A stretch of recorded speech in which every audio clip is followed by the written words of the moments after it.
ओम शांति। अव्यक्ति परिवार में आपका स्वागत है। आज है दिन 8 तपस्या। तपस्या अर्थात असंभव को संभव बनाना। अभी हम यह व्यक्ति इशारे पढ़ेंगे और फिर मोहिनी दीदी से सुनेंगे। आज का दिन 8वां ये अव्यक्त इशारे ब्रह्मा बाप को फॉलो करते हुए सम्मान व संपन्न बनो। जैसे साकार ब्रह्मा बाप सेवा में रहते, समाचार सुनते सुनते एकांतवासी बन जाते थे।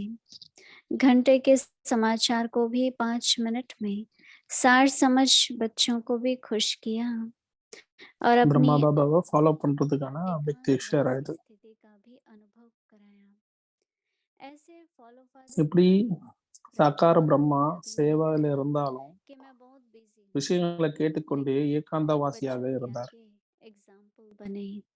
अभी ஒரு समय மணி நேரத்தோட जिस விஷயத்த अभ्यास की आवश्यकता है। अब 5 நிமிஷத்துல मोहिनी दीदी से புரிஞ்சுக்கிட்டு सुनेंगे। அனைவரையும் குஷியா வச்சிருந்தாரு. அந்தர்பசியா என்றாலே மாற்றம். அதுக்கான நாள். ओम शांति। ஓம் சாந்தி. अपने में लगन बढ़ाने के लिए நமக்குள்ள भी हम अपने प्रति ஈடுபாட்டை வளர்த்துக்கிறதுக்கு में प्रोग्राम लेते हैं எது நமக்கா இருந்தாலும் ஈஸ்வரிய பரிவாரத்துக்கு இருந்தாலும் कि हम क्यों करना चाहते हैं, तपस्या क्या लक्ष्य है। சமயப்படி वैसे तो जनवरी मास நம்ம ஏன் இது பண்ணணும், தபஸ்யாவோட லட்சியம் என்ன, प्यारे ब्रह्मा बाबा क्या स्मृति मास है ஜனவரி மாதம் और उसके साथ लक्ष्य यही रखा பிரம்மா பாபாவோட நினைவு மாதம். हम ब्रह्मा बाबा को फॉलो करेंगे। லட்சியமே இப்படிதான், நாம பிரம்மா பாபாவை ஃபாலோ ने பண்ணோம். जो तपस्या की, பிரம்மா பாபா தபஸ்யா பண்ணாரு. तपस्या में இந்த समय தபஸ்யால में जो यज्ञ சமயப்படி में या बाहर की परिस्थितियों का कोई विघ्न आता था யஜ்யத்துல இல்ல வெளியேறது तो बाबा சூழ்நிலைகளால தடைகள் வந்துரு. இப்ப பாபா எல்லாருக்கும் சொல்லிட்டு இருக்காரு, उस समय तपस्या शब्द कितना यूज होता था, पर जो भी बच्चा देही अभिमानी होगा, இப்ப பாபா எல்லார்கிட்டயும் சொல்லிட்டு இருந்தாரு, தபஸ்யான்ற சப்தம் அவ்வளவு யூஸ் आपको பண்ணல. पता है कई परिस्थिति பாபா சொல்ல, யாரு தேகி அபிமானியா இருக்கிறாங்களோ அவங்களுக்கு ஒண்ணுமே जो நடக்காதுன்னு आपके பாபா सामने சொல்லுவாங்க. थोड़ी बहुत आ रही है, फिर अंत में இப்ப நம்மளுக்கு கொஞ்சம் கொஞ்சம் வருது, बाबा कहता है ना जो आदि में हुआ नहीं। கடைசியில எல்லாருக்கும் நிறைய வரும். तो जब पार्टीशन हो रहा था और उससे அப்ப पहले சின்ல आपने देखा பார்ட்டிஷன் நடந்துட்டு இருந்தது. இந்தியா के इतिहास में भी ஓமான்லியோட வரலாற்றுல கூட ரொம்ப எதிர்ப்பு இருந்தது. कि मम्मा कोर्ट में भी गई, இன்னைக்கு கூட அம்மா வந்து கோர்ட்டு கூட बताया था போயிருந்தாங்க. जज को कि आप आंखों में नहीं देखना, उनकी आंखों में कोर्ट ला जादू होता है। तो वो जज सारा समय, वकील जितने भी थे वो सब नीचे आंखें करके और सब चला रहे थे, और हमारी मामा तो जो बात सच थी और बहुत बहुत கோர்ட்ல வந்து போய் மாமா சொன்னாங்க, பாருங்க என் கண்ணை பார்த்தா என்ன மேஜிக் நடக்குதா तो वो அப்படின்ட்டு. அப்ப तो எல்லாரும் வந்து பார்த்து जब उनके ஜட்ஜி सामने வக்கீல்லாம் வந்து कि शब्द பார்த்தாங்க. இப்ப கீதையை கொடுத்து मैं சபதம் जहाँ எடுத்துக்க जो சொன்னாங்க. हाजिर नाजिर भगवान है, तो கீதையை बाबा கையில எடுத்து நான் எங்க பார்த்தாலும் मैं तो ये नहीं मानती हूँ, मैं तो பகவான் தான் परमात्मा ही அப்படின்னு கீதை சொல்லுது. तो 2-3 बार ஆனா நான் இதை ஏத்துக்கிறது கிடையாது, बताया ना इसमें क्या है, கடவுள் வந்து मैं नहीं कहूंगी பரமாத்மா தான் அப்படின்னு சொன்னாங்க. அப்ப அந்த கீதையை வந்து அவங்க கீதையை வந்து அவங்க हाँ, சாஸ்திரமா तो ஏத்துக்கல. समझती थी कि जो हमें सच पता है 2-3 वही தடவை कहना चाहिए। அவங்க வக்கீல் சொல்லி அவங்க வந்து ஏத்துக்கல. फिर बाबा ने इतनी बहनें माताएं थी, भाई भी थे, और सबको यही कहा कि जितना दई अभिमानी होंगे आपकी तरफ कोई आंख उठा இப்ப के नहीं எவ்வளோ देखेगा। பிரதர்ஸ் மாதா சொன்னாலும், आंख भी बड़ी நீங்க वाली எவ்வளவு தேக அபிமானியா छोटा இருக்கீங்களோ कंकर भी कहीं से आपके ऊपर नहीं कोई फेंक सकता है। तो உங்க பக்கம் பெரிய கல்லுன்னு சின்ன இது हमारी விஷயம் கூட माता போட तो முடியாது உங்க மேல तो है ना, ये तो அப்படின்னு பாபா சொன்னான். इतने दिन भूख में रहेंगे, सब खरीदारी होती थी, सब कुछ कर्म योग चल रहा था, ஏதாவது கர்மயோகம் तो நடந்துகிட்டே कुछ लोग இருக்கும். तपस्या में बैठते थे, और उनकी तपस्या क्या थी, देही अभिमान। கொஞ்சம் பேரு तो தபஸ்யால உட்கார்ந்துட்டே இருக்கும். எவ்வளவு சேவைகள் இருந்தாலும் அவங்க தேகி அபிமானி ஆகுற आत्मिक स्थिति को धारण करो। तो जो பயிற்சி देही பண்ணிட்டு अभिमानी இருந்தான் स्थिति है ஆத்ம அபிமானி वो ஆகுங்க वाइब्रेशन அப்படின்னு जो சொல்லி है விட்டலாம்.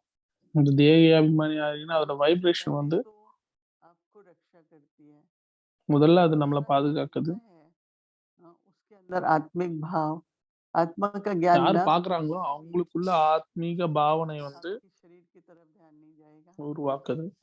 लेकिन एकदम अंदर में जैसे कि एक आत्मिक भाव उत्पन्न होता है। तो मैं यही सोच रही थी कि तपस्या की जो फाउंडेशन है वो तो दही अभिमानी स्थिति है।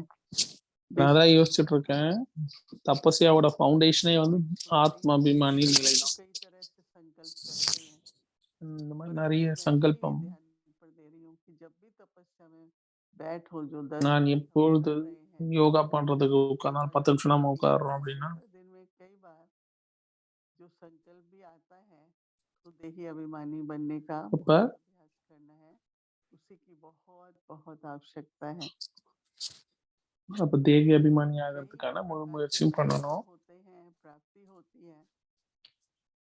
इस समय நிறைய जो பிரகாரமான முயற்சி மற்றும் பிராப்தி दो இருக்கு. बातों से है, एक अपनी आंतरिक उन्नति होती रहे, हम ஆன்மீக முன்னேற்றம் நடந்துகிட்டே இருக்கு, இது நம்மளோட லட்சியத்துக்கிட்ட संपन्न கொண்டு बनने போகும். की, संपूर्ण बनने की वो प्राप्त करें।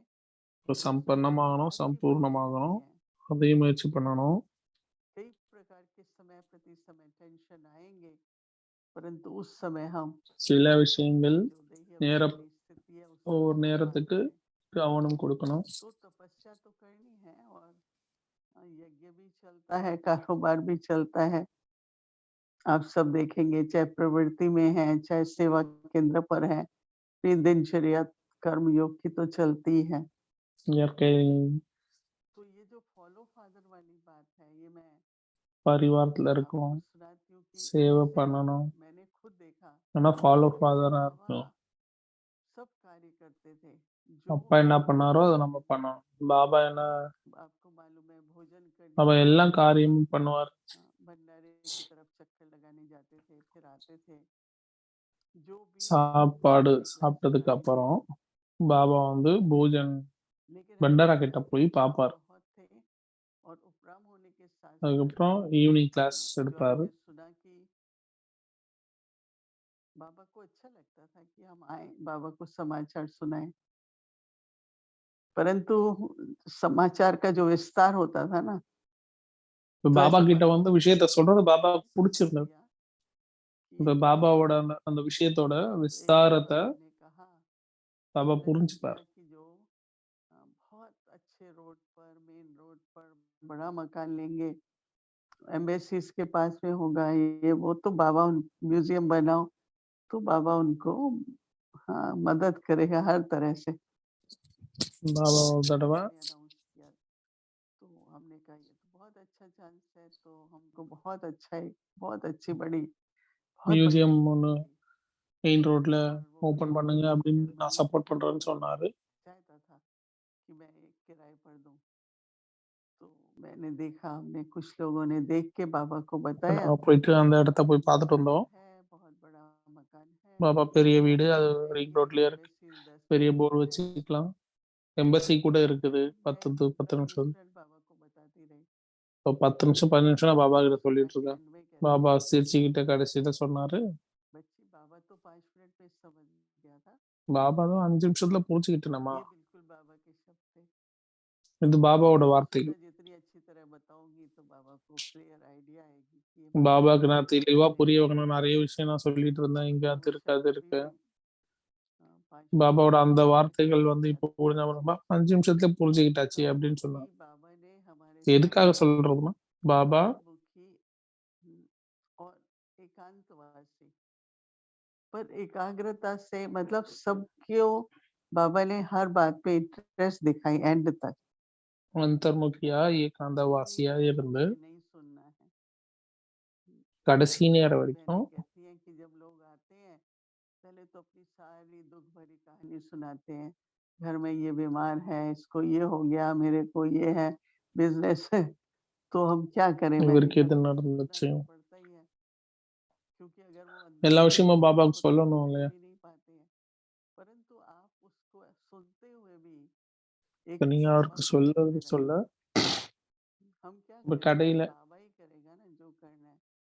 मेरे को भी कोई समाचार सुनाते हैं तो मैं कहती हूँ இப்ப बाबा நிறைய ने விஷயங்களை सुनाया நம்ம है। யாருக்காவது சொல்லணும் ये அப்படின்னா हमने दादी गुलजार से இப்ப सुना சொல்ல है, வேண்டியிருக்கு कोई சொல்றோம். समाचार सुनाते அப்புறம் हैं நம்ம तो பாபாவை நடுவு வச்சுக்கணும். हमको ऐसा ही लगता था बाबा நாம என்ன सुना பண்ண रहा है। முடியும்? பாபா தான் கேட்கிறாரு तो क्या எல்லாத்தையும். है कि अपने मन में இப்ப இது நான் தாதி கிட்ட कोई இருந்து भी देखो, आप புரிஞ்சுக்கிட்டேன். कहानी பாபा सुनेंगे, கேட்கிறாரு. किसी की இப்ப யாராவது समाचार ஏதாவது கதை सुनेंगे, சொன்னாலும் ஏதாவது तो விஷயம் संकल्प சொன்னாலும் आए नहीं एक दिया இப்ப நமக்கு संकल्प होने சங்கல்பமே लगता है। வரக்கூடாது. இது எப்படி என்ன அப்படின்ட்டு सुनते समय हम अगर बाबा இப்ப को बीच में रखते हैं விஷயங்கள் வரும். அதை கேட்கும் பொழுது பாபாவை இடையில் வைத்துக் கொள்ள வேண்டும்.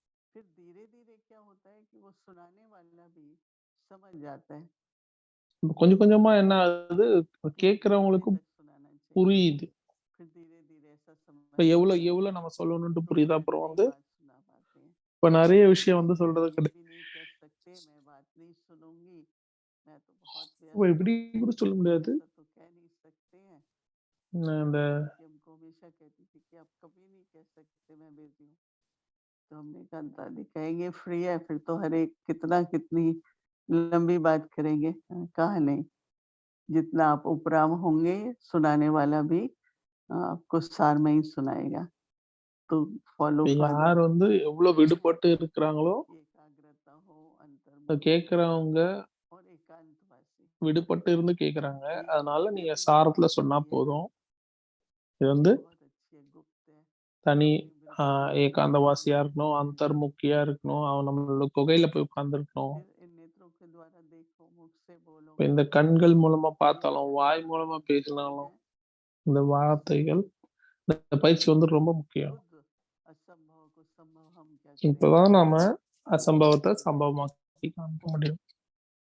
होता जाता है। அசம்பவங்கள் हमारे சம்பவமாகிக் கொண்டே बाबा இருக்கும். है और हमारी तपस्या भी है। ஒண்ணு जितने வந்து பாபா संकल्प நம்ம கூட हम இருக்கிறாரு. करते இன்னொன்னு हैं வந்து उतने हर संकल्प में शक्ति है। நம்மளோட தபஸ்யாவோட संकल्प से சக்தியும் இருக்கு. இப்ப எவ்வளவுக்கு எவ்வளவு மனதுல பவித்திர कभी தன்மை भी இருக்கிறதோ संभव असंभव அவ்வளவுக்கு அவ்வளோ होता है। समय लगता அசம்பவங்கள் है लेकिन होता है। சம்பவமாகிக் கொண்டே இருக்கும். कुछ भी हम कहते थे दादी तो नहीं 2 दिन में ये कैसे होगा? नहीं, आप इम्पॉसिबल को पॉसिबल करो, होगा। दादी का अपना तो हो ही जाता था, फिर हमें भी वो विश्वास दिलाती थी।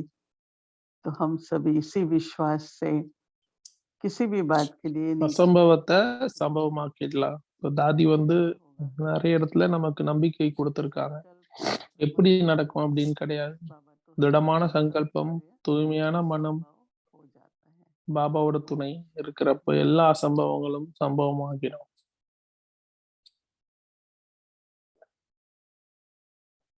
தபஸ்யா என்றால் அசம்பவத்தை சம்பவமாக்குறது. तपस्या अर्थात असंभव को संभव बनाना। ब्रह्मा बाप को फॉलो करे और तीव्र பிரம்மா गति பாபாவை ஃபாலோ பண்ணுங்க மற்றும் தீவிர கதியில इस विश्व में फैलाए। தபஸ்யாவோட வைப்ரேஷனை निर्मल விஷயத்துல और பரப்புங்க. हाँ। एकांतवासी होकर सब कुछ सार मिले। அந்தர்முகியா ओम ஏகாந்தவாசியாகி அனைத்தையும் சாரத்துல எடுத்துக்கோங்க.